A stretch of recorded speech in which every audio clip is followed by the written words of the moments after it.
Hello everybody and welcome back to another stream of Skievers Idle Book Club. Yeah, I was like, is that what it's called? It's been so long that I'd forgotten what it was called. But yeah, that is what it's called. We're back again. It's been a long time. I have been meaning to do it for quite a while, but like life gets in the way, and normally I'm still like putting my kids to bed and cleaning up the house after at this time. So everything was like super early, super on time. Like everything has been great today. So both kids are in bed. One of them is asleep. The other one is almost asleep. And yeah, I thought, well, why not? It's early. The night is young, so might have a couple of hours of reading. So yeah.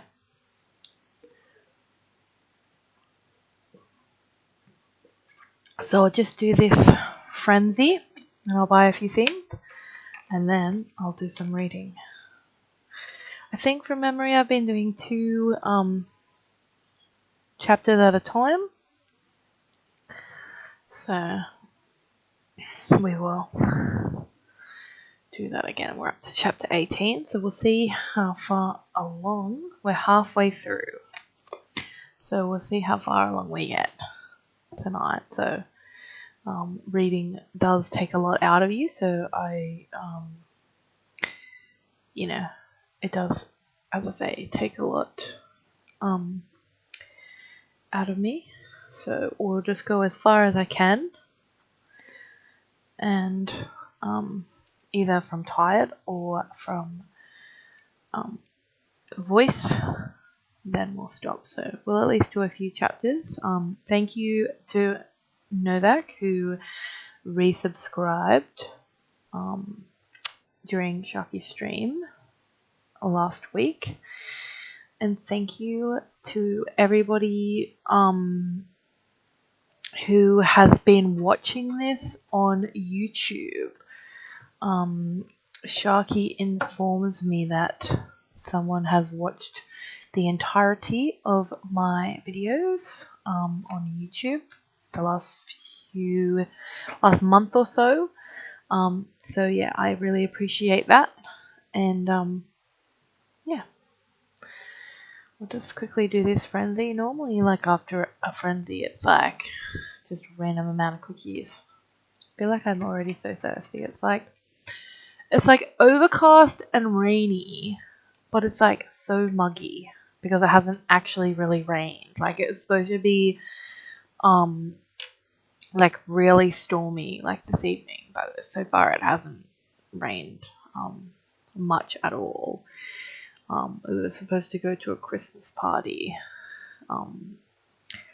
at my daughter's school, but they cancelled it due to the weather warning because it's supposed to be severe thunderstorms in this part of Australia, and so yeah, it got cancelled and it hasn't really rained at all. So they still could have had it, but obviously they were looking out for the safety of everyone. Like, you know, as they said when they sent the message around, like safety is their number one priority. So I definitely don't begrudge them the fact that it's not raining, because according to the weather it was supposed to be quite severe. So I appreciate that they're looking out for us. And yeah.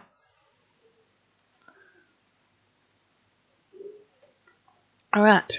Well, I feel like my water's like almost gone already, so we'll see how long it takes before I have to actually fill it up. But let's get started. Chapter 18. So when we left off, actually, Kiva was going to seek out her grandmother. So chapter 18.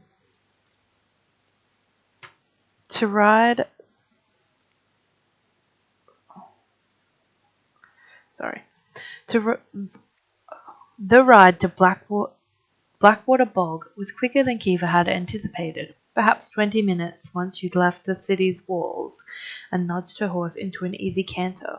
with them skirting the wild meadows, rolling hills until the land flattened and turned marshy, heralding the swamp up ahead. Given how swift her travels were, Kiva remained confident she would return to Caldon long before he woke, and that she'd beat the looming rain clouds that were moving steadily closer. Her certainty only grew when she passed an elderly man walking his dog in the sleepy little village, and he happily provided directions to Mirkwood Cottage, along with a warning that Delora valued her privacy. Because of that, Kiva had to travel much deeper into the crueling swamplands than she'd hoped, but at least the path, while narrow and soggy, seemed safe enough. Easy boy, she told her nervous mount, patting his neck. We're nearly there. Rounding one final bend, she saw Mirkwood Cottage up ahead, surrounded by thick vegetation and nestled beside a murky body of water. Made of stone with a thatched roof and a smoking chimney, the dwelling was quaint, in a creepy swampish way. When Kiva came to a halt, she'd barely dismounted before the front door burst open and a white-haired woman hobbled out, a cane in her hand, that she lifted into the air and brandished like a weapon. "Private property," she screeched from her porch. "This is private property. Can't you read?" She pointed to a sign on the path so covered in moss that Kiva could barely make out the two capitalized P's, let alone the rest. "I'm looking for Delora," Kiva said, not leaving her horse's side in case she needed to make a quick getaway. "Is that you?" The elderly woman squinted at Kiva for a long minute, then thumped her cane on the ground, moving an angry step forward. "I told you to never come back here, girl. I won't give you what you want. Not now, not ever." Kiva stilled. Zuleika and Toril said they'd visited with their mother, but that had been years ago. Did Delora think Kiva was Tilda, her daughter? "I'm sorry," Kiva said, her throat tight, "but we've never actually met. I'm Kiva." Delora's squint deepened, her familiar emerald eyes, quarantine eyes, mere slits, before she finally leaned back on her haunches. "Ah, so you're not the she-devil." Brandishing her cane again, she said, "But I'm guessing she sent you here. I won't give it to you either, so go back to where you came from. Shoo." "Please," Kiva said, raising her hands. "I'm not here for anything." She quickly corrected. "I mean, I am, but not—" "I won't give it to you," Delora repeated, yelling now. Kiva was at a loss, so she blurted, "I need your help controlling my magic." Delora's mouth snapped shut. She pressed her lips together, looking Kiva over from head to toe. "You're the one she left to rot in that prison, aren't you? The one she said was better off there?" Kiva's face paled, but she reminded herself that Delora hadn't seen her mother in nearly a decade, and there was no way Tilda would have thought Kiva was better off inside Salendor's. "I was locked away for 10 years, Kiva said in answer. "I kept my magic hidden that whole time and didn't use it until a few weeks ago when I healed someone who was dying. Now it's bursting out of me at random." "So?" Delora said, raising two bushy white eyebrows. "So," Kiva said through gritted teeth, "I'm living at the royal palace with the Valentis family." Delora threw her head back and laughed. Something in the murky water, something large, moved quickly at the sound, ducking beneath the surface before Kiva could see what it was. "She has a very unusual guard dog," Toril had warned. Shuddering, Kiva waited for her grandmother's humour to fade. Finally, she tapped her foot on the ground and said, "I'm glad you find this funny." "Give me a minute," Delora said, still chuckling. "I'm just trying to imagine it. I assume they have no idea who you are?" "No, and I'd like to keep it that way." "Let me guess," the old woman drawled, leaning more of her weight onto her cane. "You plan to follow blindly in your family's ill-fated footsteps, seeking to steal a throne that you believe is yours for no other reason than a diluted bloodline. Am I right?" Kiva said nothing. Delora snorted, then turned to hobble back through her front door. "I can't help you, girl." "Can't? Or won't?" Kiva asked, tying her reins around a low-hanging branch and hurrying up the porch steps. "Won't." Looking over her shoulder, Delora added, "Go back to your palace and your vengeance and leave me alone." "Please," Kiva said, begging now. "I just want it to stop. That's all I want. I want to control it. It needs to stop." Delora paused at the threshold and turned back to look at Kiva. Her perusal lasted for a long moment before she finally observed, "You really did only come here for that, didn't you?" Quietly, Kiva said, "They'll kill me if they find out who I am." "Isn't that what you plan to do to them?" Delora said without mercy. Kiva flinched. No, her voice broke. "I don't want them dead." Delora snorted again. "So you just want them destroyed then?" It wasn't a question. "Will you help me or not?" Kiva asked. Another long moment passed, long enough for hope to well within Kiva, but then... "Can't," Delora said. Kiva deflated, but before she could try begging again, Delora nonsensically continued, "I've got book club." "You've... what?" Kiva stumbled over her words. "Today's Saturday," Delora said, as if that should mean something to Kiva. "Book club is on Saturday. The ladies will be here any minute." She pointed her cane toward the side of her cottage. "There's a shelter around back. Settle your horse, then come inside. We should have just enough time to make scones. You're whipping the cream." Before Kiva could respond, the old woman hobbled through the doorway and slammed it behind her. "What just happened?" she whispered to no one, uncertain if her grandmother had agreed to help her or not. But since Delora hadn't sent her packing, Kiva quickly followed her instructions, praying book club would wrap up quickly. Hours and hours later, Kiva sat surrounded by overflowing bookcases in Delora's cozy living room. A crackling fireplace battling the chill of the storm that had unleashed outside, its intensity only slightly more ferocious than the 5 elderly women sitting in a circle and shouting at each other. "I just think there's a redemption arc in his future," Clovis said, jabbing her page and nearly upsetting her tea. But Walder, who was clumsy enough to have already spilled numerous cups, argued, "But we're talking about this book. Gavin is much more swoon-worthy." "I don't care if Killian finds redemption," Yin stated around a mouthful of scone, the 4th batch of which had just come out of the oven. "He's sexier as a villain." Merrily nodded fervently. The rosy-cheeked woman having whispered barely 5 words since arriving. She was, for that reason, Kiva's favourite, with the 4, including her grandmother, so passionate in their commentary about the bodice-ripping romance that Kiva feared her face would never return to its normal colour. For the 1000th time, she looked out Delora's boxy windows, seeing the streaks of lightning and the pouring rain, along with the swift approach of twilight. She wouldn't be leaving soon, even if book club did miraculously come to an end. Anxiety slithered like a snake inside Kiva with every minute that passed. Cowden would be awake by now, and even if he believed Tip's lie about her leaving him to rest, she would still have to explain where she'd been, the one thing she'd wanted to avoid. Her plan had failed, and upon returning to the palace, she would have to face the consequences. The very thought made Kiva feel ill.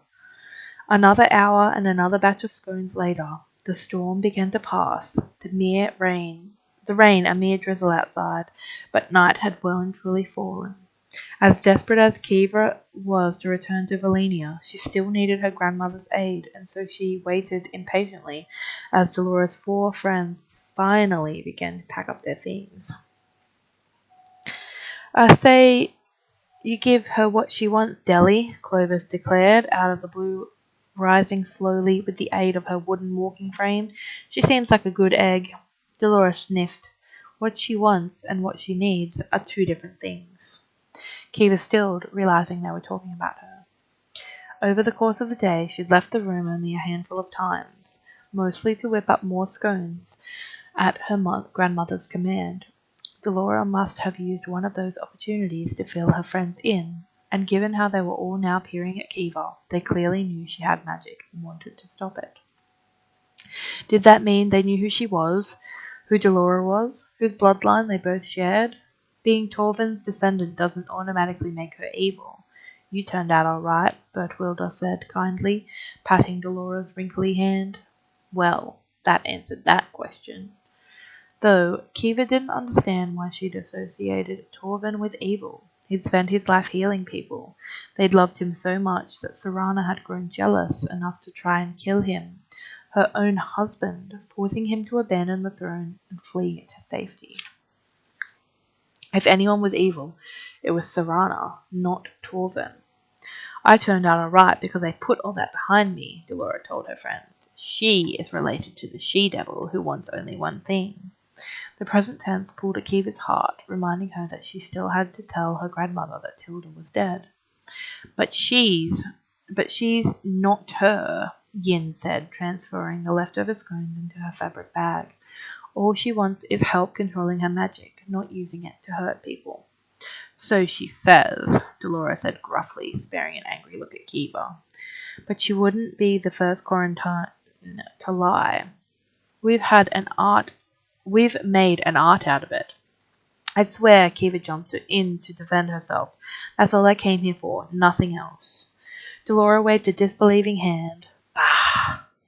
Kiva opened her mouth to argue again, but at that moment Bert Wilder stood and swung her purse around, the solid weight of it smacking into Marilee's face, splitting her cheek open and sending her tumbling back into her chair.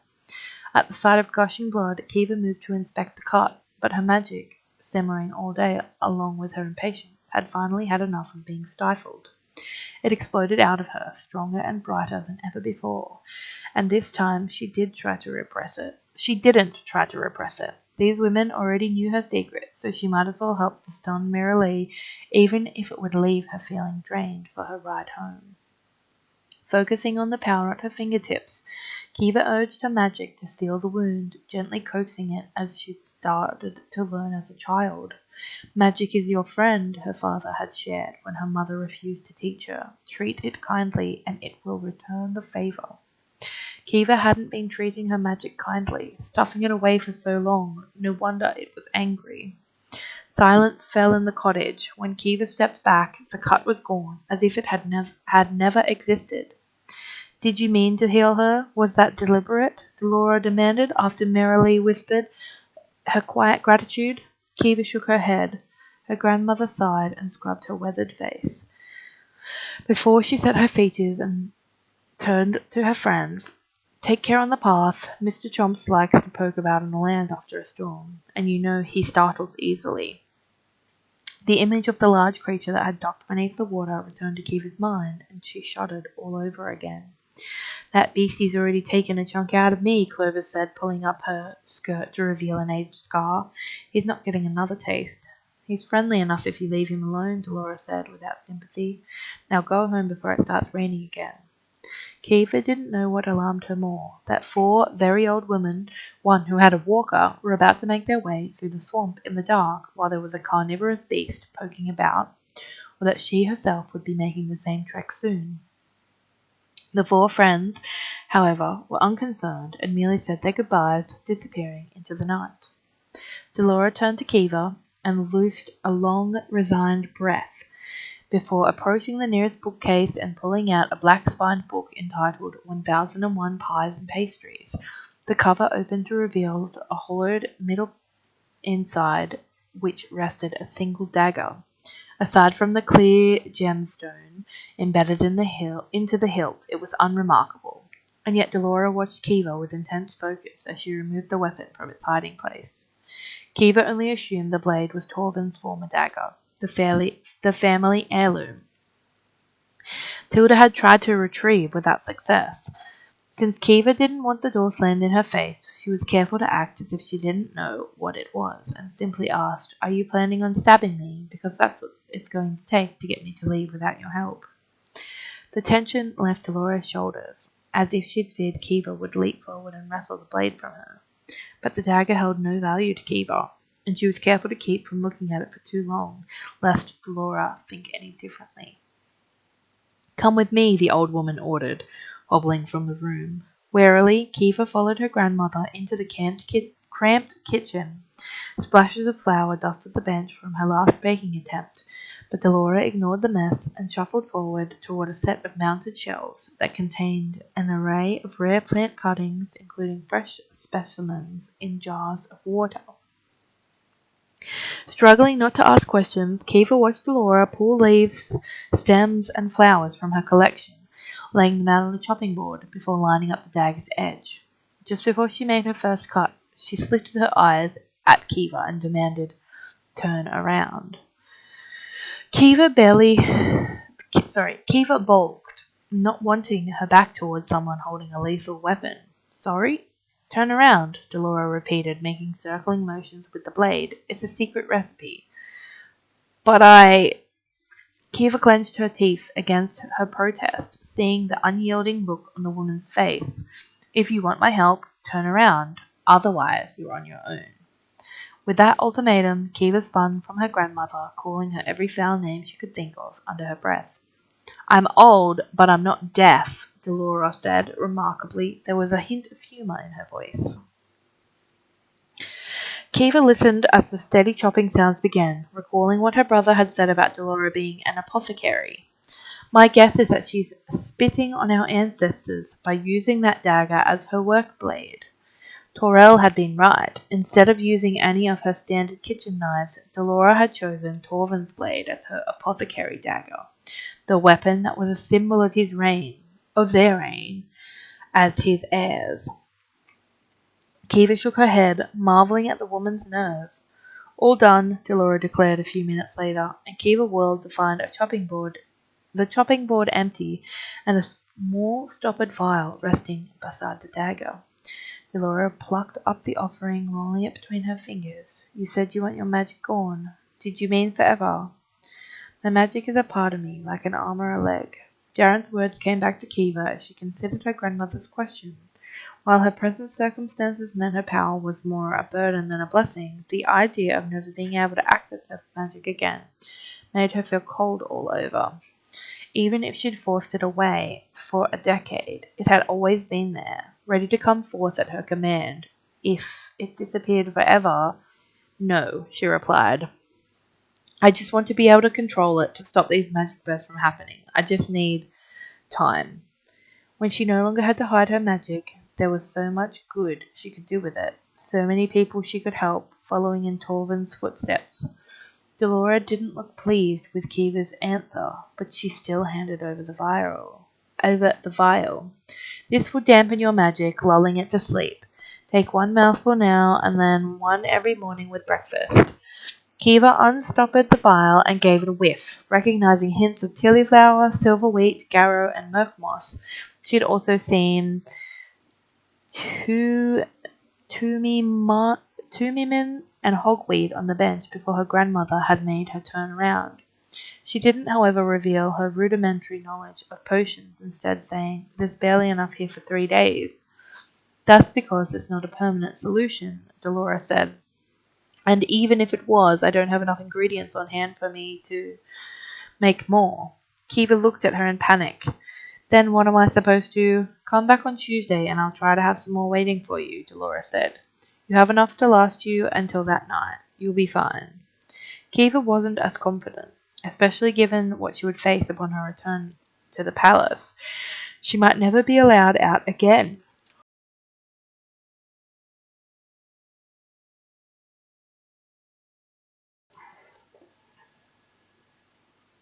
Though there was always the secret tunnel exit if she had no other option, but finding a horse would be a problem. "I'm not sure if I can," Kiva hedged. "It's difficult for me to—" "Come back. Don't come back. I don't care." Delora started wiping a cloth over her dagger. With 3 days to figure it out, Kiva set it from her mind and raised the vial to her lips. Grimacing at the bitter aftertaste, an uncomfortable sensation prickled beneath her skin within seconds. But just as she grew concerned, it vanished, replaced by a sudden coldness that made her gasp aloud. Before she could get used to the feeling, it turned into a burning so intense that she nearly cried out. A moment later, ice flooded her veins all over again. And then, nothing. Absolutely nothing. Kiva felt the change, like a part of her had simply disappeared. Her hand trembled as she held it out and called her magic to the surface, waiting for the tingling and the golden glow to appear, but there was nothing to summon. My magic is a part of me, like an arm or a leg. Jaren's words replayed again, and Kiva realized how he was right. This feeling of something missing, of something so vital to who she was, now gone. It was enough to make her want to smash the rest of Dolores' vial on the ground. But she didn't. It wasn't forever, Kiva reminded herself, almost desperately. She could put up with it for now, a small sacrifice for a larger goal.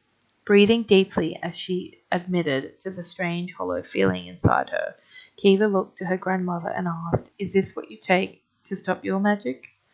"I told you, it's not a permanent solution," Dolores said. "You need to learn how to control your magic, not repress it. That's the only way you'll stop your outbursts." "How did you do that?" Kiva asked. "I didn't." Kiva waited for Dolores to expand, but she said no more. "So, you do still practice?" Kiva said, recalling her siblings' claim that Tilda hadn't suffered because she never stopped using her power. "No, I don't." Kiva's brow furrowed. "If you don't take this," she indicated the vial, "and you don't use your magic, then how do you keep it from—" "Question time is over," Dolores interrupted firmly enough that Kiva knew not to press. Hobbling back into the living room, the old woman returned her dagger to its book and repeated, "Come back in 3 days." Upon seeing the fear creep into Kiva's expression, she sighed and added, "I'll have a think about other ways that might help you, but I can't make any promises." If Kiva hadn't thought she'd ended up with a cane slamming into her stomach, she might have hugged her crotchety grandmother. "Thank you for this," she said quietly, pocketing the vial and reaching for her travel cloak. She didn't like how the potion made her feel, but there was no denying that her anxiety levels were already much improved. Dolores waved away her thanks. "Go on, get out of here, and keep your eyes open on the path back into town." The last thing Kiva wanted was a reminder about the unknown, Mr. Chomps being out on the prowl, so she nodded her agreement while repressing a shiver. With a quiet but grateful goodbye, she left the cottage, eager to leave the swamp far, far behind her. In 3 days she would be back again. She would find a way. She always did.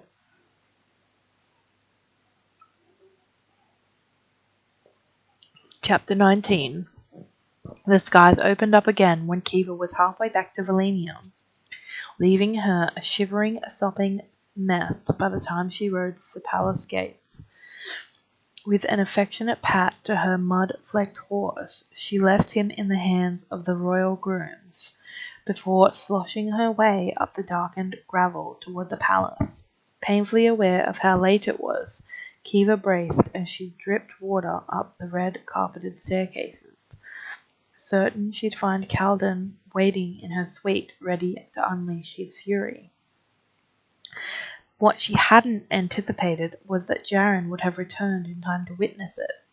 Kiva repressed a groan as his gaze sliced to her upon entry, his face uncharacteristically blank. Calden, however, was staring at her with unbridled rage, his arms crossed, his cobalt eyes blazing. Both princes were standing as Nari, who frowned at Kiva with clear disappointment. Mirren alone reclined on the couch, appearing entertained. Kiva paid the princess no mind, nor did she worry about anyone else for the moment because her eyes landed on the final person in the room. Tip was huddled on the armchair she'd left Calden in, his arms around his knees, his face pale, looking anywhere but at her. Alarmed by his posture, Kiva hurried over and crouched by his side, her clothes sloshing with the movement. "Tip."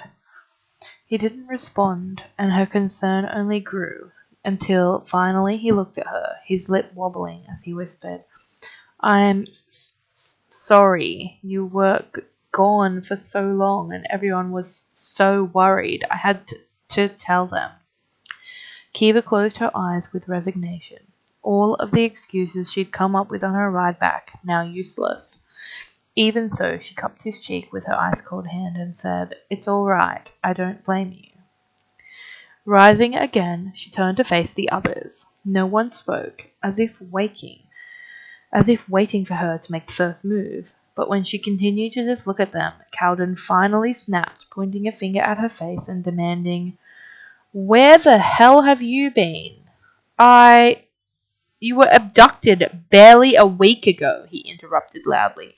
"You don't go wandering off on your own, and you certainly don't leave the city for any reason, least of all to see your siblings who haven't cared a whit about you for a decade.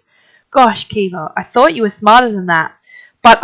He cut her off with another finger jab, "and you do not under any circumstances drug me," yelling now he finished. "What were you thinking?" Kiva curled her arms around her middle, unable to defend herself in the face of his admittedly justified anger. "Cow," Jaren said quietly, lowering his cousin's hand. "Let her speak. This ought to be good," Mirren said gleefully from her position on the couch, a goblet of wine in her hand. Kiva didn't look at the princess, her focus torn between Jaren and Caldon, one who was vibrating with rage and the other who was eerily calm. Swallowing, she drew her wet cloak tighter and asked, "What did Tip tell you?" "No," Cowden snapped. "You don't get to repeat what we already know. We've been worried for hours. We were just about to call the guards to launch another search party, so you need to start talking, right now." Through all of this, Jaren remained silent, his face still alarmingly blank. Caldon's anger she could handle, but Jaren's remoteness, that was too much for Kiva to bear. "I'm sorry," she whispered to them both. "I didn't mean to scare you. She drew on everything she was feeling, repeating the performance she'd given to Tip earlier that day. "I just wanted to see my family, to see if they, she made her throat bob, allowed tears to pool in her eyes, to see if they wanted anything to do with me after Zalandov." Caldon's anger didn't fade, but Jaren's eyes flickered with compassion, his expression thawing. He reached for the blanket Tip had left out and moved forward to wrap it around her shoulders, reminding her of how soaked she was. "You were gone a long time," Jaren said quietly. "I got caught in the storm," Kiva said, a partial truth. "I decided it was safer to wait it out." She indicated her drenched clothes and offered a small, self-depreciating smile. "I didn't realize the rain wasn't finished." "The storm didn't hit until late this afternoon," Cowden stated, ignoring her attempt at levity. "You had plenty of time to return before then." "We had 10 years of catching up to do," Kiva lied. "I didn't realize how quickly the day was passing." "You still haven't said where you were," Cowden said. "All Tip could tell us was that it was just outside of the city. We had no idea where to look for you." "I didn't ask you to look for me." The words left Kiva before she could stop them. "What part of this aren't you understanding?" Caldon growled, his ire rising anew. "We care about you, Kiva, ignoring that you deliberately kept me from coming with you, which I would have done in a heartbeat, and as you well knew, when you didn't return, we thought something had happened to you. Do you have any idea how that feels to know someone you care about is missing, possibly in danger, and you don't know how to find them?" The tears welling in Kiva's eyes weren't fake this time. Cowden had lost both his parents after a storm had hit. He had no way to find them or to know if they were still alive. There were too many parallels with what Kiva had put him through that afternoon, unintentionally making him relive the worst moments of his life. "I'm sorry," she whispered again, her voice breaking on the words. Her emotion didn't sway Caldon. "Saying sorry doesn't change what you did. I can't even stand to look at you right now." True to his word, he turned his fiery glare to Jaren and demanded, "Come find me later." He didn't wait for his cousin to agree before storming out of the room. Kiva stared after him, feeling numb. "He'll come around. Give him time."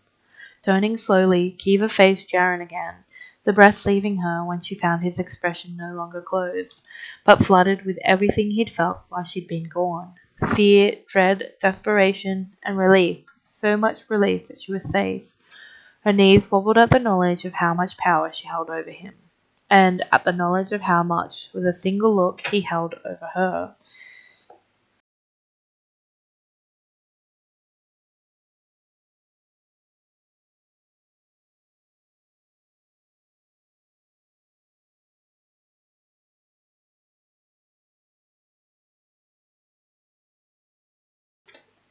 Unable to continue holding his gaze, Kiva didn't want to resist, when he drew her into his embrace.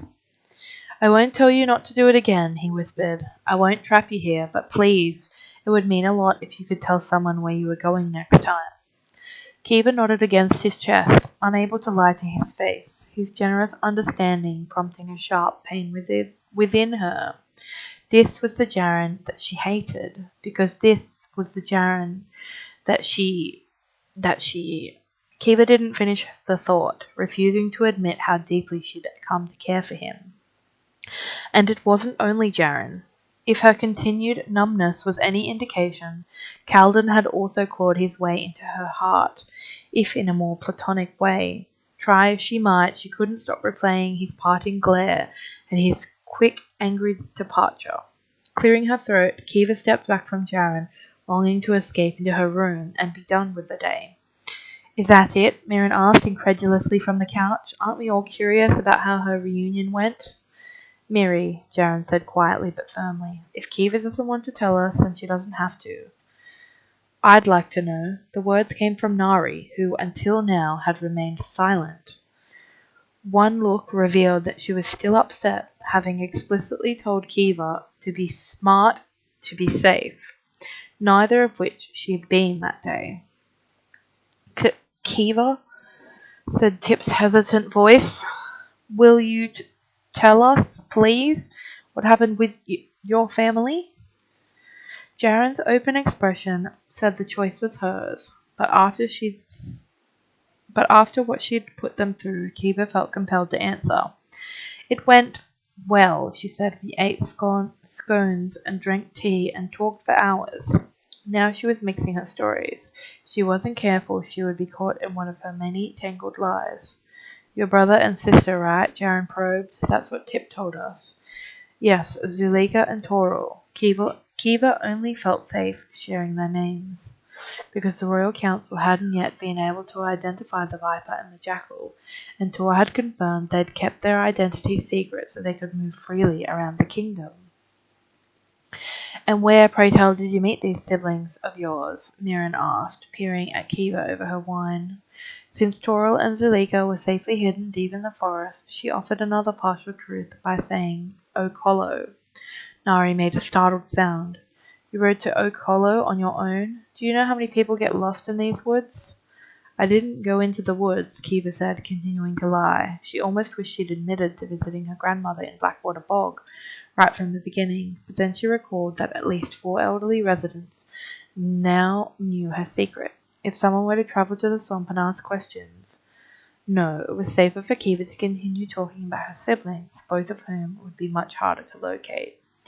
Or that was what Kiva thought, until Mirren said, I think you should invite them here for lunch tomorrow. Kiva's eyes unconsciously widened. Pardon? It only seems fair, the princess said.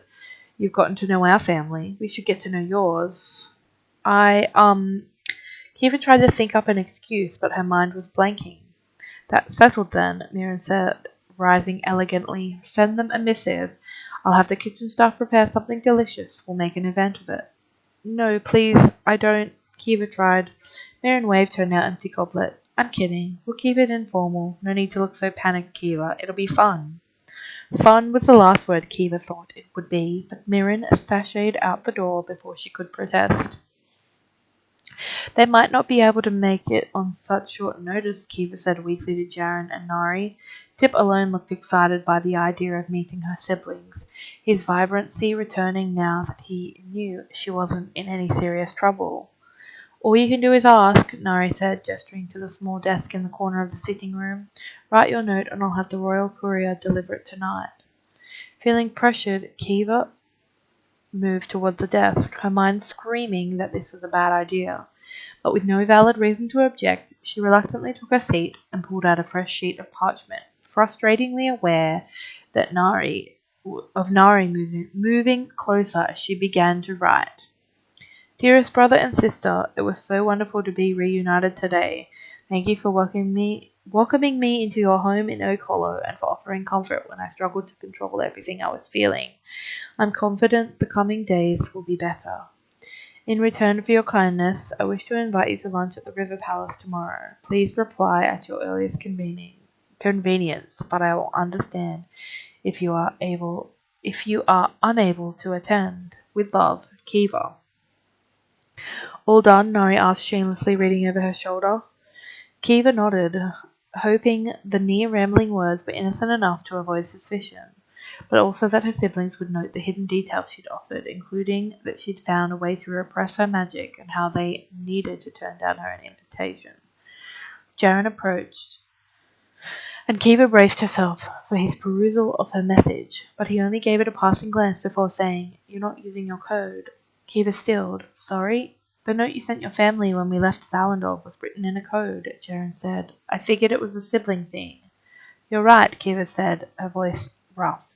"I'll add something at the bottom just so they know it's definitely for me." And there's 4 lines of symbols. And it says, dipping her quill again, Kiva barely kept her hand from shaking as she finished her message. "Got stuck at Bog today. Told Royals I was with you. They want to meet. Don't come." Kiva almost underlined the final words, but she feared that might be overkill. "What does it say?" Nari asked, squinting at the scribbles. "That I'm looking forward to seeing them again," Kiva lied, folding the message and writing Torel and Zuleika Meriden on the front before addressing it to the tippled boar Oak Hollow. Nari plucked the finished note from her hand, a hint of suspicion in her amber eyes, but since that was the guard's natural expression, Kiva tried not to let it faze her. "I can't wait to meet your family," Tip said. "Mary's right. Lunch is going to be fun." Kiva forced a smile, hoping she didn't look as sick as she felt. Surely Tor and Zuleika would know better than to come. And yet, as everyone slowly dispersed from her sitting room, Kiva couldn't help fearing that curiosity alone might draw her siblings to the palace, her gut churning at the thought of what the following day would bring. Okay, let's update this.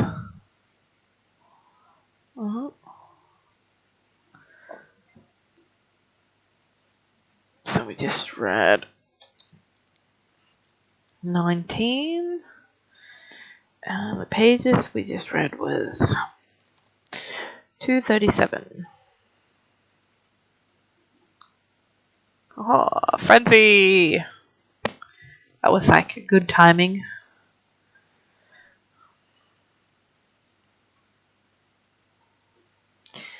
And we've got some things up here. Let's buy some zebra cookies. And I don't know whether we should do this, like, one mind granny thing.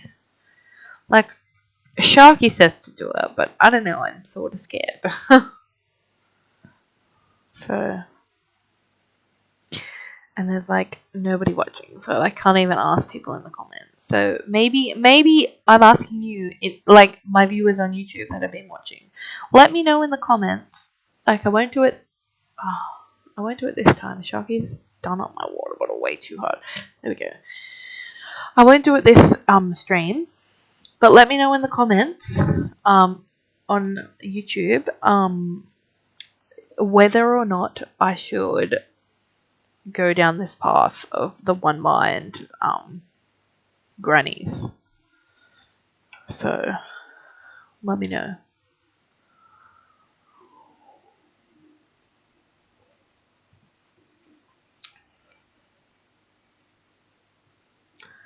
Alright, that's done. 37. Let's see if we can buy 10. Man.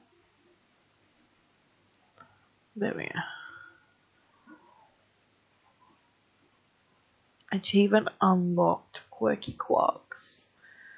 So stats, I think that's it. It's been a very long time. Quirky quarks. There it is. Have 50 antimatter condensers. Nice. Alright, there we go. That's done. So let's read. Oh, there's a golden cookie. Frenzy. Oh, I've been getting so many frenzies. It's like crazy. Alright. We've been going for just under an hour now, so let's read in a minute another few chapters. Let me know in the comments. Let me know if you've been here, if you've been listening to this series. Let me know who your favourite character is. Who do you like? Who do you not like?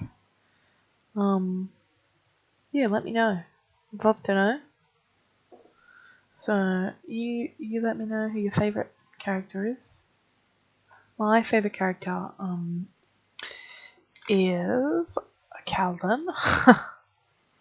For like so many reasons, and so many reasons that you haven't even like got to yet, but like I just love Calvin. He's just so sweet. And I also like another character in the next book that we have yet to meet.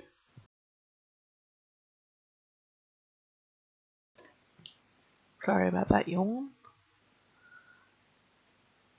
950. Friend of the Ancients. Alright, let's have a look at that. There we go. No, that's not it. I have 150 grandmas. Nice. Alright, let's go for another 2. We'll see how we go. I have yawned a couple of times, but not too bad. I think the last couple of times we've read like 4 chapters, so we'll just see.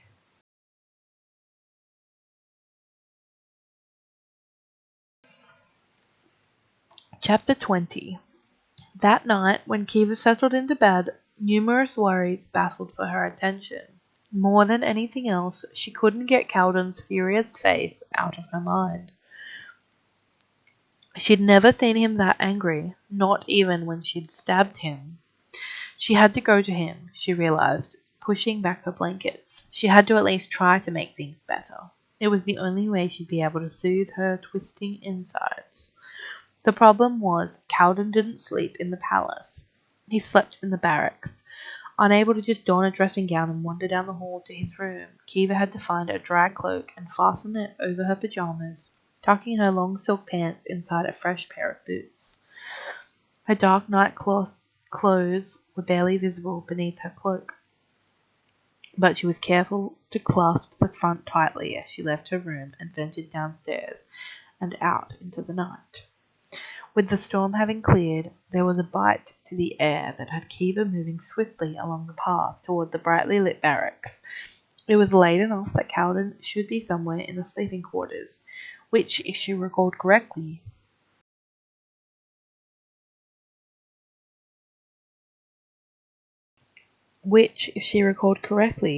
were located between the mess hall and the private infirmary. Upon arriving at the entrance, Kiva reached the doors as 2 guards were walking out, a man and a woman, wearing polished armor and clearly on their way to begin the night shift. They looked at her with curiosity, but neither stopped her as she brushed past. Because of that, she turned and asked, "Excuse me, can you tell me where I can find Prince Calden?"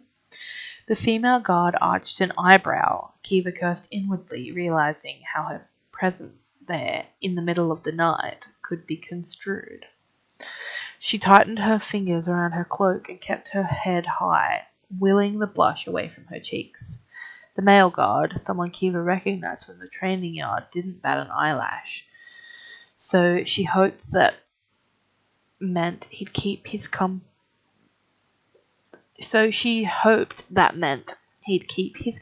from spreading any uncomfortable rumors. "The prince has a private room," the man answered, before offering quick directions. Kiva thanked him and continued inside the building. While curious, she didn't pause to tour the infirmary, nor did she linger at the multiple doorways she passed, many of which she assumed led to private quarters and meeting rooms, and others to dormitories where the lower-ranked guards bunked together. As Kiva approached Calden's room, nerves fluttered within her. She halted outside his door, staring at the wood and summoning her courage before knocking quietly. When no answer came, she frowned and knocked again louder. For one embarrassing moment, Kiva wondered if Calden had company, the kind he wouldn't want to interrupt her. Grimacing, she started backing away, but then the door opened, revealing the prince in sleep trousers and a rumpled, unbuttoned shirt. His hair was tousled, and his eyes were squinting into the brighter light of the hallway, indicating he'd just been rudely awoken. Kiva bit her lip, fearing he'd now have another reason to be angry at her. Not that he needed it. As it was, he already appeared to be debating whether or not to close the door on her. "Please," she rasped. "I'd really like to talk."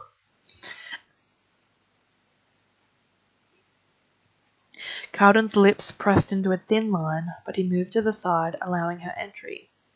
Slipping past him, Kiva looked around his quarters with unveiled interest. Aside from the bed, desk, bookcase, and wardrobe, the room was bare, the space practical and functional. There was no art on the walls, no clutter on the floor, everything perfectly in its place, with no personality whatsoever. It was so antithetical to everything Calden was that Kiva felt a thread of alarm, enough that, instead of opening with a repeat of her earlier apology, the first thing she blurted out was, "Why don't you live in the palace?" Calden closed the door and leaned against it, crossing his arms over his semi-bare chest. "Why are you here, Kiva?" He didn't answer her question, but worse, he'd called her by her real name. Not Sunshine, not Sweet Cheeks. She loathed them both, or so she told herself, and yet she would have given anything to hear either of them from him right now. "May I sit?" Kiva gestured to the chair behind the desk. Calden didn't move from the door. "No." Kiva had known this would be difficult, but he wasn't even trying to make it easier for her. "I know you're upset with me," she said in a placating tone. "You have every right to be." "How generous of you," he said flatly, his face hard. Wincing, Kiva reminded herself of why he was so angry, and that it wasn't just because she drugged him. "Do you have any idea how that feels, to know someone you care about is missing, possibly in danger, and you don't know how to find them?" Unable to hold his angry gaze, Kiva looked away, her eyes landing on his desk and seeing something she'd missed during her initial scan. The only hint of colour in the otherwise utilitarian space. It was a small, framed portrait, a boy and girl, both grinning widely with their arms around each other, behind whom stood a man and a woman smiling adoringly down at them. Kiva's heart gave a painful throb as she shifted closer, her fingers itching to take hold of the frame, but she made herself resist. Even so, she knew exactly what she was looking at. Calden and his family, before tragedy had ripped them apart. "I screwed up," she said. Calden straightened in surprise. "I made a mess of things today. I should have just told you I needed some alone time. Her voice broke. "I hate that I put you through that." She reached for the portrait then, trailing her fingers gently along the edge. "I know what it's like to have your family taken from you," Kiva said hoarsely. "To feel that emptiness, that pain, and fear it's never going to leave you." Calden's throat bobbed. "I know how it feels to be left with nothing but darkness," Kiva went on before offering a quiet, dangerous admission. "I know what it's like to become that darkness, how consuming it is. It's so much easier to hide in the night than to fight for the light." Gosh, did she know that? "I also know how tempting it is not to feel any of those things," Kiva whispered, "to shut everyone out so you never have to experience that kind of agony again. I know, Cal, I know." He uncrossed his arms, his eyes shining with a hint of tears. "My family was taken from me 10 years ago," Kiva continued to whisper. "What I did today was wrong.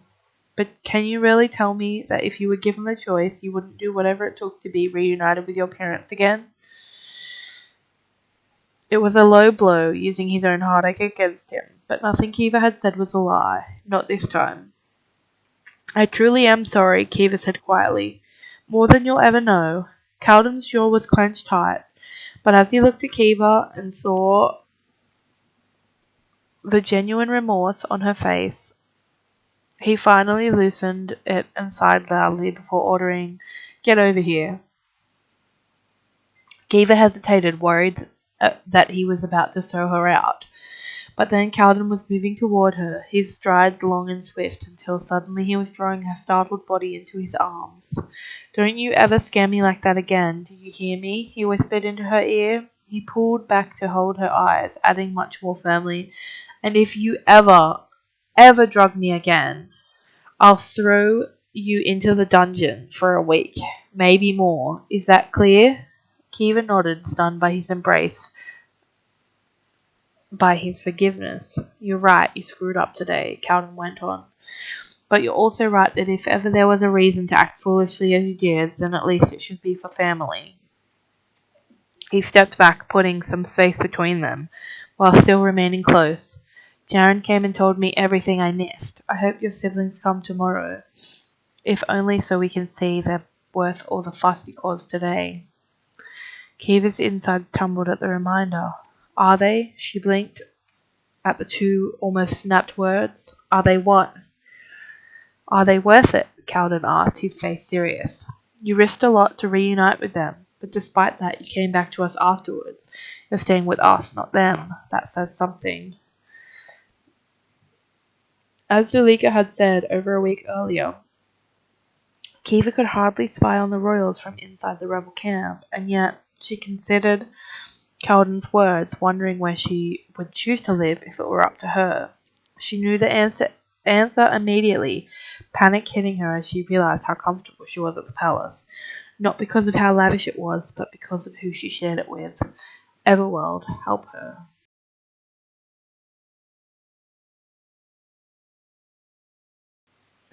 Needing to regain a sense of control, Kiva forced a wry grin to her face and asked, "Are you kicking me out?" Cowden rolled his eyes. "It's becoming a full-time job to look after you, so no." His head angled to the side. "Not unless you give me a reason to." "I'm not that much trouble," Kiva argued, if only to keep from admitting that there were multiple reasons why he should keep her away from his family. "I beg to differ," he said. "Kidnapped by rebels, attacked by Mirabans, disappearing to places unknown in misguided attempts to visit—" "Wait," Kiva cut in. "What do you mean, attacked by Mirabans?" Cowden leaned a hip against his desk. "I think there was more to your abduction than we understand. Jaren, Nari, Varys, they weren't there, but after I cleared the building of rebels and came to get you, that next group that ambushed us, I don't think they were connected to the first. I think they wanted something different. That's why I was so worried about you today. I thought Miravan had captured you." Kiva blanched, recalling that Cowden had already aired his suspicions after the incident, and he'd been ignored. But what if what he said was true? "Why would Miravan want me?" Cowden sent her a sharp look and countered, "Why would the rebels want you?" Kiva couldn't answer that, since she couldn't admit to their fake abduction. "So you see," Cowden went on, when she didn't reply, "keeping an eye on you is much easier when I know where you are, or at least where you should be." His pointed gaze caught hers. "Stunts like today don't help." Kiva looked guilty at the ground. She wasn't sure if she believed Cowden's claim about Miravan. The rebels had been recruiting further north, and Zuleika could have easily left more people behind than she'd implied. That was much more likely than Kiva being targeted by a second unknown group on the very same night. The coincidence was too great, and she resolved to put it from her mind, having enough to worry about without adding hypothetical concerns to the list. Yawning loudly, Cowden pushed off from his desk and moved toward the door. "As much as I've enjoyed this midnight chat, I need my beauty sleep. Let's get you back to your bed. Big day tomorrow." "It's all right, I can make it on my own," Kiva said, butterflies forming anew at his reminder. "Move your butt, sunshine," Cowden said, opening the door and giving a jerk of his chin, apparently not taking no for an answer. Kiva was just relieved that he'd called her sunshine again, her butterflies fading as the warmth crept back in. Shuffling past him and out into the slumbering hallways, of the barracks, she couldn't resist repeating, "Why don't you live in the palace?" This time Calden answered, "I do have rooms up there. Have you seen my wardrobe? Where do you think I keep most of my clothes?" He raised a comical brow, and Kiva stifled a grin, but then she sobered as he went on. "I prefer it down here. I grew up moving from barracks to barracks, so it reminds me of that, of a different time, of things his voice caught, of things I don't want to forget." Kiva's chest tightened at his admission. Jaren had been wrong when he said Calden was avoiding anything that might remind him of his parents. It was the opposite. Calden was doing everything he could to remember them, except perhaps the things that hurt too much, like seeing his sister and visiting the army camps and taking up the mantle of leadership that he'd been born into, that he'd worked hard for, that he'd wanted. It didn't take a genius to figure out that Calden was punishing himself, that even 3 years on, his grief remained raw enough to dictate his decisions. Kiva could empathize with that more than anyone. She also knew he wouldn't want her to pity, so she mustered a wry smile and said, "Yeah, I can see why you like it down here. It's so private, peaceful too, and there's so much space. It's like your own little haven of solitude." She timed her comment perfectly for when they walked past an open doorway into one of the larger guard dormitories, the bunks cramped together and loud sounds of snoring and other bodily functions echoing out to them. Calden's lip twitched. "I'm sure we could find you a spare room if you'd like to move down here." Kiva pulled a face and Calden's lip twitched, became a full grin. "It's cold outside," Kiva said, not rising to his bait. But that only amused him more. "You should button up your shirt or you'll catch a chill." Calden laughed quietly, but made no move to fix his outfit. Abs like these deserved to be seen. Kiva shook her head, unable to keep from snorting in response. With the mood considerably lighter between them, they made their way out of the barracks and up the path to the palace. Upon reaching the front entrance, Kiva insisted that she didn't need an escort all the way to her bedroom, and quietly bid Calden a good night. Just as she was turning away, he called out to her, "You say you became the darkness, that it consumed you," he said, his cobalt eyes soft on hers. "I call bull on that. I've never met anyone who shines as brightly as you do." And with that unexpected and profound compliment, he walked away, leaving her fighting back tears as she stood there in stunned, heartfelt silence.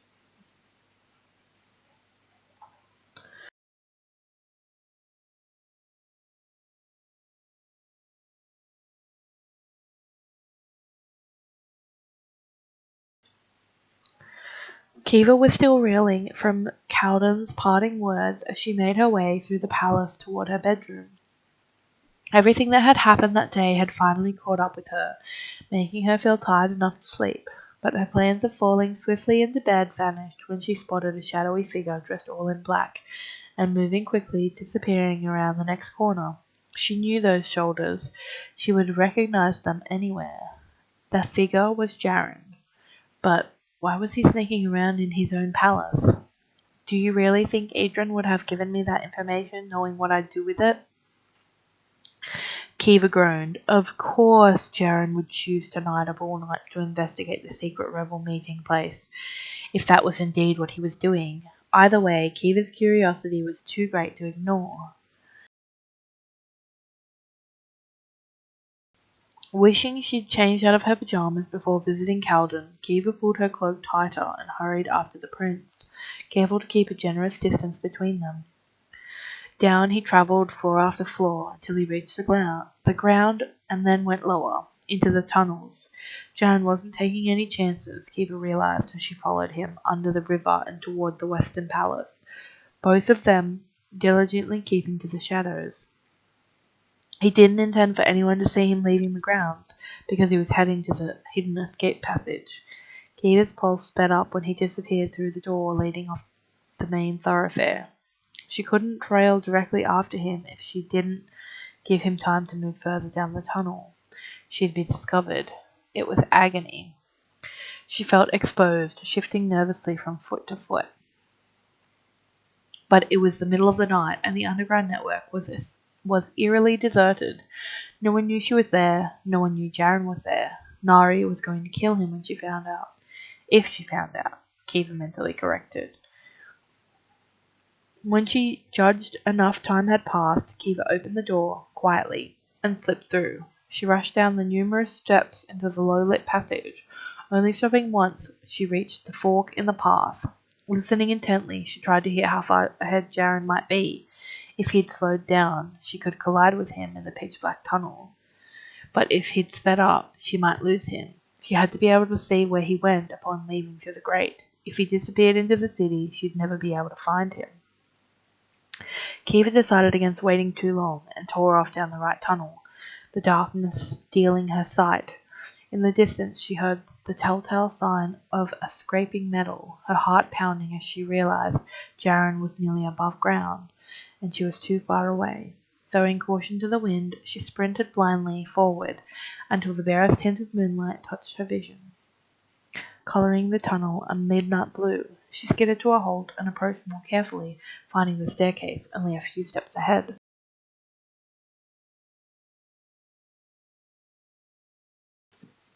Kiva dashed up it as fast as she dared and reached the top to see the iron gate back in place. She pulled the metal upward and slid it aside, wincing at the awful screeching sound. But there was no need to worry about Jaren or anyone, having heard, because when she peeked her head out, all she could hear was the lapping of the river. The grate was much closer to the bank than she'd thought.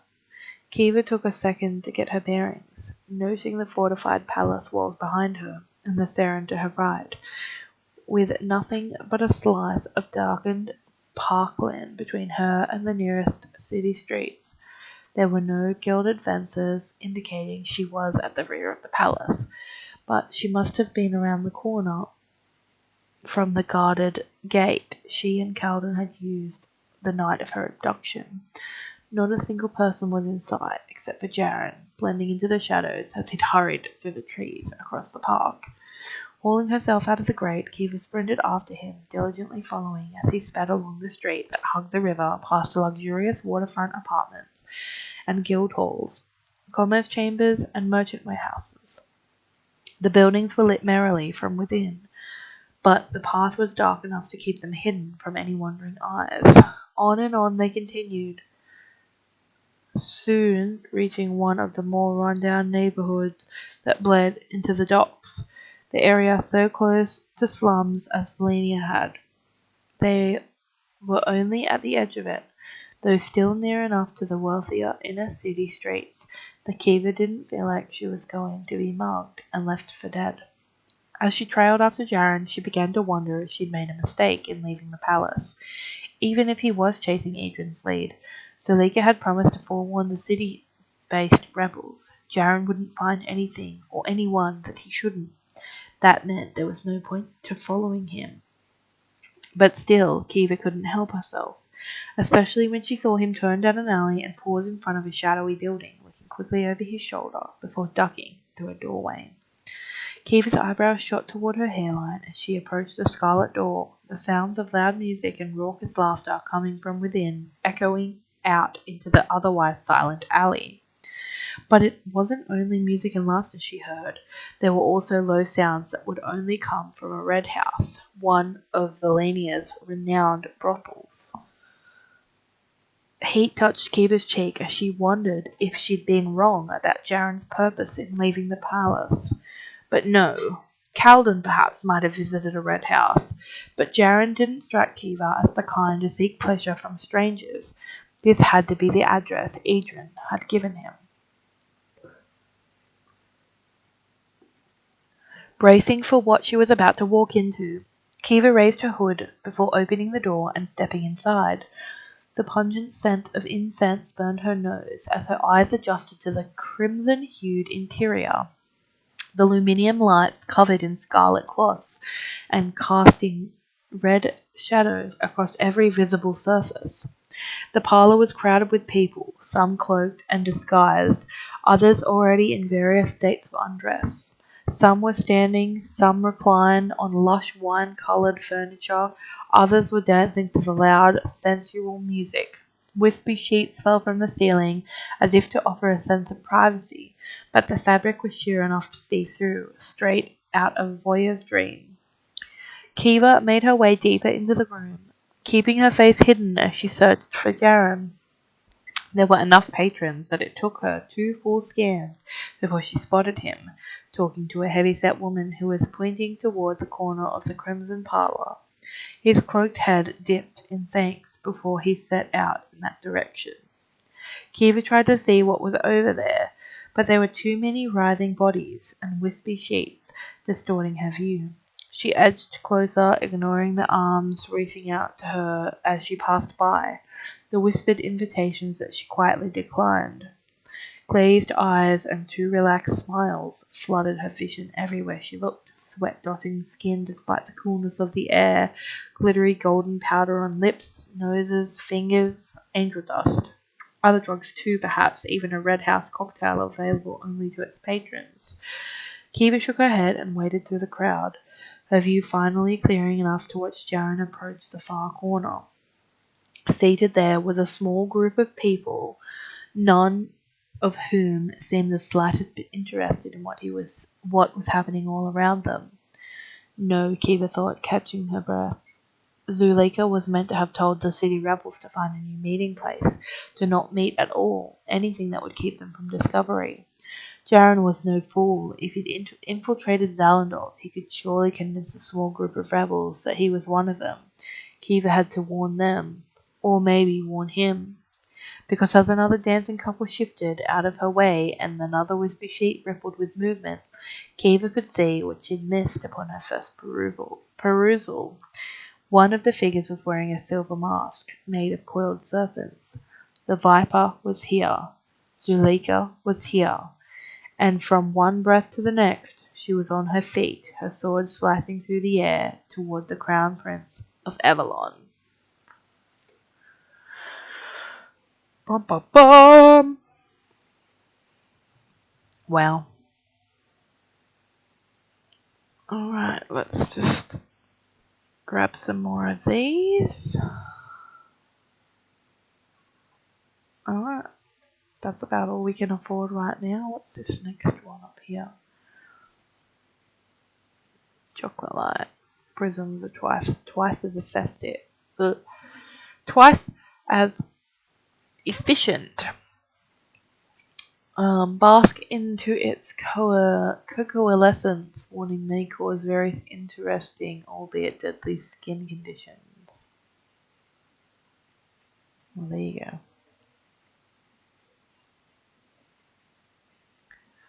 Alright. I'll fill this in for another 2:21. And we just read page 250. Alright. Let's go again for another 2 and we'll see how we go after that. Because I think the next 2 are pretty intense. So, from memory.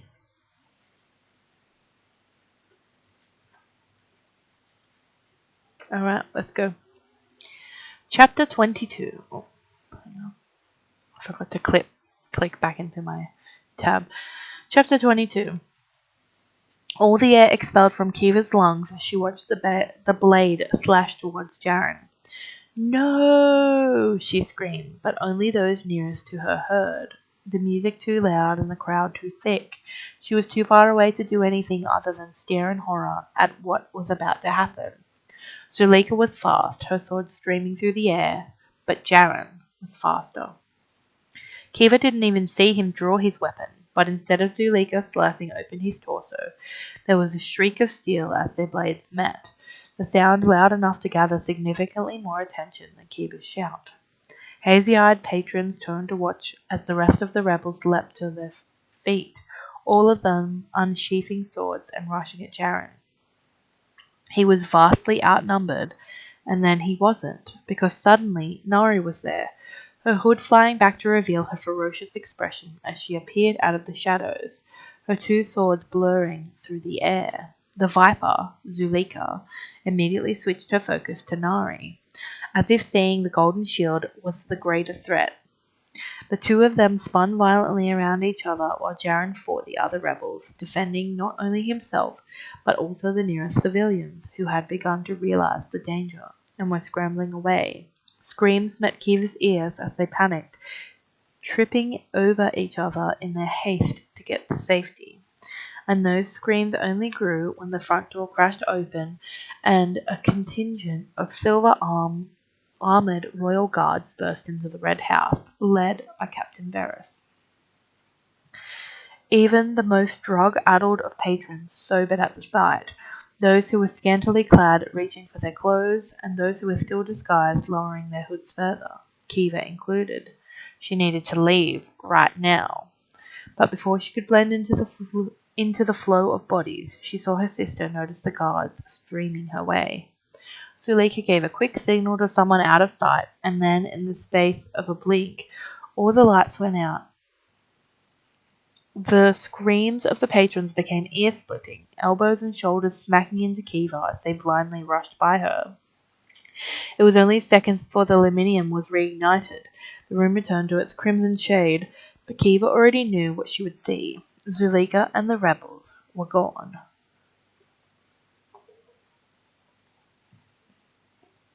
Kiva used the pandemonium inside the Red House to her advantage, hurrying out with all the panicked patrons and dissolving into the darkness of the alley before anyone could recognize her. She cringed at the thought of how much trouble Jaren must be in. Certain, Nari had to be apologetic. Tonight had been close. Too close. If Nari hadn't appeared when she had, Jaren would have been left to face the entire rebel group, including Zuleika, on his own. And if the royal guard hadn't stormed in, then the rebels might not have fled. Someone could have been hurt, someone could have been killed, and it would have been Kiva's fault, because she'd been played. Walking slowly back along the river, Kiva realized Zuleika had never intended to warn the rebels that their meeting place had been compromised. She'd instead used them to set up a trap. It was clever, Kiva had to give her that, and if it had worked... She didn't finish her train of thought, unable to stomach where it led. The entire journey back to the palace, Kiva couldn't figure out who she was angrier with, Zuleika, Jaren, or herself. Zuleika had taken a risk by coming to the city tonight, and she'd taken a greater risk by orchestrating an attack on the Crown Prince. But Jaren had fallen right into her hands and acting impulsively, following a dangerous lead without any backup. As for herself, Kiva was more frustrated than ever by her dual mentality, unsure who she'd been fearing for most during her fight, Zuleika or Jaren. If her sister had been hurt or caught, then Kiva didn't know what she would have done. But the same was also true for Jaren, who had been in just as much peril, perhaps more. She couldn't continue on like this, feeling as if she were constantly being split in two. It was exhausting, and it was driving her insane. Kiva was rubbing her temples by the time she reached the iron gate and lowered herself into the tunnels. Tired and cold, all she wanted was to get to her suite and fall into bed. But when she finally made it back to her room in the Eastern Palace, she realized her night wasn't over yet, because Nari was sitting on her bed in the dark, her voice low and lethal as she uttered just 2 words. Nice walk? Kiva froze inside the doorway, her mind blanking at the sight of the guard's glittering amber eyes. You're lucky the storm cleared, Nari said, her tone now deceptively courteous. That would have been an unpleasant journey in the rain. I wasn't, Kiva started, deciding to play dumb, but she was interrupted. I would think very carefully about your next words if I were you, Nari warned, rising in one fluid motion, her leather-clad body rippling with fury. Kiva bit her cheek and stepped further into the room. The moon streamed in from the balcony, the sight peaceful, but not enough to fill her with any sense of calm. Sighing with resignation, she said, If you're going to yell at me, just yell at me. Nari's eyes narrowed. And why would I yell at you, Kiva? What part of tonight would I be angry about? Wisdom told Kiva to hold her tongue. Do you have any idea how badly things could have gone? The guard demanded. If I hadn't seen you and Jaren sneaking out of the palace... Kiva winced, realizing that was how she'd been discovered right from the very beginning. And if I hadn't raised the alarm with Varys and told him where I assumed you were heading... Nari paused, her triad to snap. Don't look at me like that. Do you really think the person who gave Jaren that lead didn't know he'd act on it and therefore made sure I have the details too? Please. Kiva swore quietly, realizing that of course Idrin would have told Nari. The two guards had planned the Zalandov mission with Jaren. They were as close as anyone could be. I honestly don't know if I'm more furious at Jaren for being a reckless, obstinate fool, or for you for following him instead of stopping him, Nari stated, scowling fiercely. Why in the name of everything did you sneak after him, Kiva? That's the part I can't figure out. Kiva rubbed her arm in an attempt to stall, her mind scrambling for a believable excuse. Well, Nari demanded, if you saw the Crown Prince slinking around like he wanted to avoid notice, wouldn't you be curious? Kiva asked, turning the question around on her.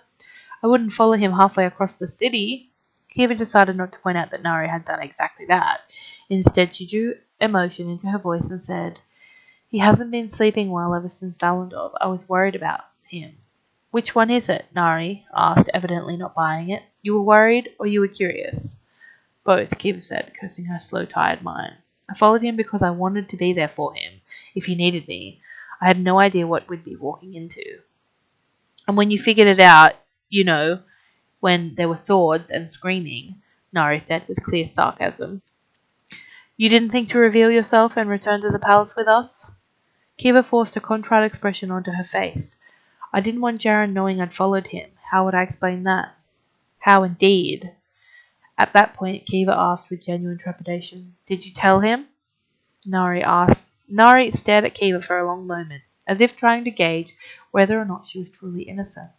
Finally, she exhaled loudly and said, No. After he and I had strong words about his actions, I returned him to his quarters and came straight here to wait for you. He has no idea you were at the Red House, or that you saw what happened. What did I see? Kiva asked, adopting a guileless look. Who were those people that attacked him?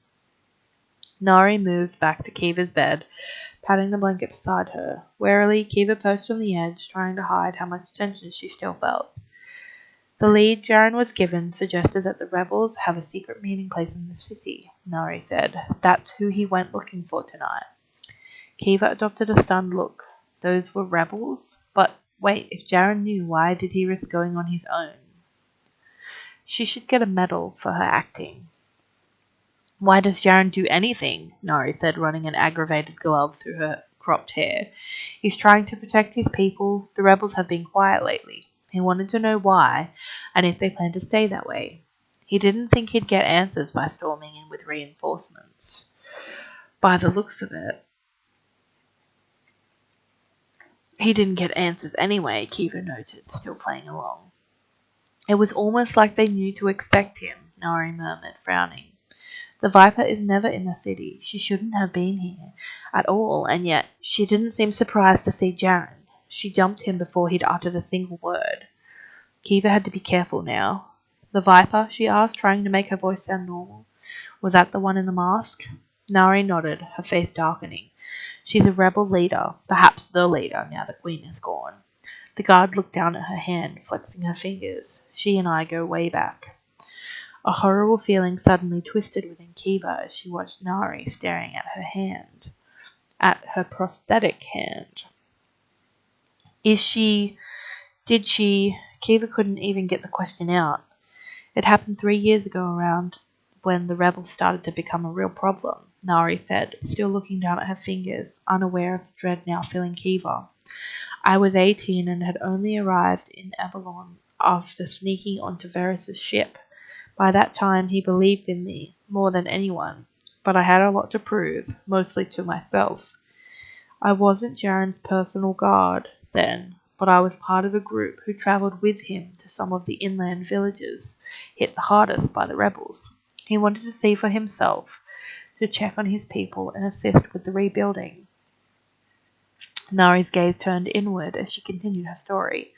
At one of those villages, Jaren heard about a family living just up the road whose young son had been injured in a rebel skirmish, and he wanted to see how the boy was faring. There had been no rebel activity in the I got Hunger Games in my brain. In the area for a long time. Jaren should have been safe to walk the short distance on his own, but I erred on the side of caution and accompanied him. There was a long pause, as if Nora was living out her memory all over again. I've thought about that day too many times to count in the last 3 years, she said in a quiet, musing voice. I don't think they knew we were there, that Jaren was there. I think it was just a matter of bad timing. Kiva was barely breathing. What happened? Nari clenched her prosthetic fingers into a fist. There were only two of them, the Rebel Queen and the Viper. They stumbled out of the forest onto the road right in front of us, mid-conversation. My guess is they were headed to the village for supplies, but the moment they realized it was Jaren standing before them, the masked Viper drew her sword and lunged straight at him. Kiva could see it play out in her mind. Zuleika's shock at Jaren's appearance, the opportunity to take him down, too great to resist. I froze. Nari's stuttered admission came from somewhere deep within her, a place full of regret. Years of fighting in Juravan arenas, and I'd never frozen before. Not once, she whispered. I still don't know what happened. Darkness swelled in my vision, and my limbs just wouldn't obey me. Classic signs of a panic attack, I know. It was... She shook her head. I've never felt anything like it before. It was terrible, not being able to control myself, not being able to do anything. She drew in a shuddering breath. It felt like everything happened in slow motion. I saw the Viper lunging at Jaren, and I saw him reaching for his own blade, just in time to meet hers. Much like tonight, Tilda screamed out, "No!" and raised her hand, as if to stop me, but I was no threat, so I was frozen. I was so frozen I could barely breathe, but then it was like my adrenaline finally kicked in, and suddenly the darkness vanished in a blaze of light, just as Jaren stumbled backwards and the Viper bore down on him. Nari's throat bobbed. I jumped in her path, and she slashed out with her sword, and I didn't have time to draw my own weapon, so I stretched out my arm to protect him, and... Nari didn't finish. She didn't need to finish. Kiva already knew what had happened. She was going to be sick, right there on her lush carpet, what her sister had done. Nari cleared her throat and unfisted her hand. Everything after that's a bit hazy. Varys and the other guards had realized something was wrong and were running towards us. Tilda dragged the Viper away and disappeared into the forest. Jaren made sure the best healers worked for me while he hunted down the most advanced prosthetic available. He then made me his golden shield, an honor no other royal guard has received in over 50 years. Nari offered a self-depreciating shrug. I guess I haven't done too badly. Kiva battled back all she was feeling to croak out, Was tonight the first time you've seen the Viper since then? I've crossed blades with her a few times in the last 3 years, Nari answered, but like tonight, she always manages to get away, usually just as I've got her cornered. She should have been named the Rat or the Weasel, but I suppose she's slippery like a snake, and venomous like a viper, Kiva thought. But anyway, Nari said, tugging at the hem of her leather gloves, you can see how she and I have unfinished business. One day we'll finish what we started, and believe me, that day can't come soon enough. It took everything in Kiva to keep from flinching at Nari's hard declaration. The idea of the two of them facing each other again, of what might happen to either of them. Gosh, Kiva needed to figure out the mess in her head. It's him or us, them or us. You can't have it both ways. She soon closed her eyes against Zuleika's words, exhaustion overwhelming her. It's been a long day, Nari said, rising to her feet. I won't tell Jaren you followed him tonight, but if it happens again, if either of you try to sneak out again... I won't, Kiva said quickly. I promise. She was careful not to think about her return to Mirkwood Cottage in 3 days, lest Nari read the lie on her face. Get some sleep, Kiva, Nari said, her voice gentling. And don't worry about the Viper and the rebels. I spent most of my life in a kingdom oppressed by corrupt rulers and full of desolate and hateful citizens. I escaped that for a good reason, and I'll never allow it to happen here. The rebels won't win. Ever, you're safe with us. You always will be." With those words, the guard offered a small smile before leaving the room, oblivious to the devastation she left in her wake.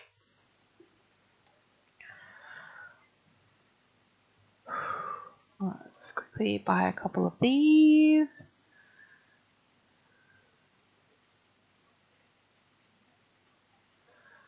Alright. Mathematician. Let's have a look at what that is. I'm glad that wasn't a frenzy. Mathematician. Have at least one of the most expensive object, two of the second most expensive object, four of the next, and so on. Capped at 128. Well, there you go.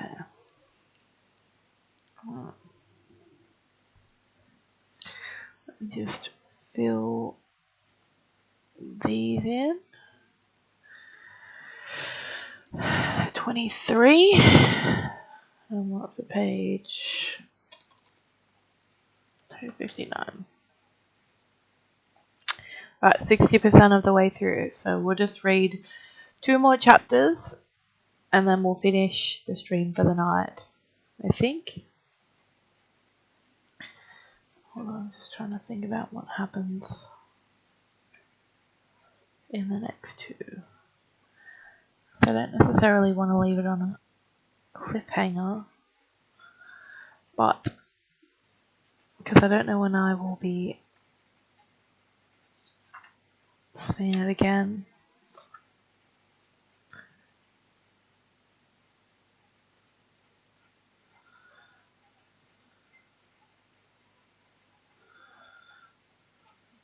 Actually, no, I might call it there. I think I am getting fairly tired and my throat is getting a bit sore. So we've read 6 chapters, I think.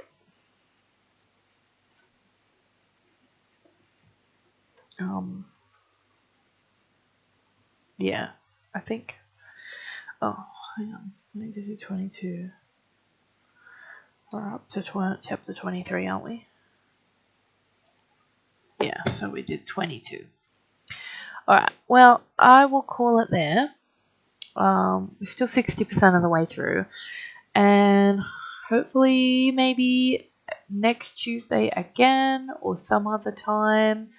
I will try to do it a bit more often so I can at least finish this series. And then whether I move on to another book or another game, I haven't decided yet. But yeah, so I don't know. But thank you everybody for watching. Thank you everybody on YouTube for watching. And I will return hopefully on Sunday evening for another Skievers and Novak play Minecraft, a Skovak intrusion. And yeah, we'll go from there. Otherwise, if the stream doesn't happen on a Sunday, then Sharky will be back on Monday with his regular content.